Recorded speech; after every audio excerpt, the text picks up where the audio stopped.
છોટાઉદેપુર જિલ્લાના વિકાસને નવી ગતિ આપતી એક મહત્વપૂર્ણ માળખાકીય પરિયોજનાનો શિલાન્યાસ કરવામાં આવ્યો છે.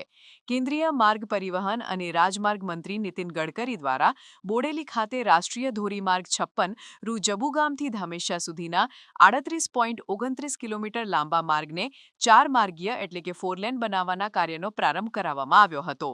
આ પરિયોજના આદિવાસી બહુલ વિસ્તારની કનેક્ટિવિટી સુધારવામાં અને આર્થિક વિકાસને વેગ આપવામાં નિર્ણાયક ભૂમિકા ભજવશે.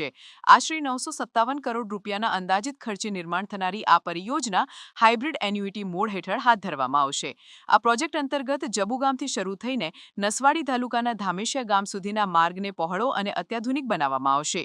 આ ચાર માર્ગીય ધોરીમાર્ગના નિર્માણથી વાહન વ્યવહાર ઝડપી અને વધુ સુરક્ષિત બનશે, જેના કારણે પ્રદેશના નાગરિકોના સમય અને બળતણ બંનેની બચત થશે. આ માર્ગનું નિર્માણ થવાથી છોટાઉદેપુર જિલ્લાને રાજ્યના અન્ય મુખ્ય શહેરો અને ઔદ્યોગિક કેન્દ્રો સાથે વધુ સારી રીતે જોડી શકાશે.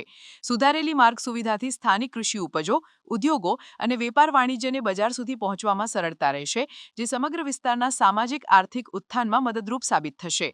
આ પરિયોજના કેન્દ્ર સરકારની દેશના અંતરિયાળ અને આદિવાસી વિસ્તારોમાં માળખાકીય સુવિધાઓને મજબૂત કરવાની પ્રતિબદ્ધતાનું ઉત્તમ ઉદાહરણ છે.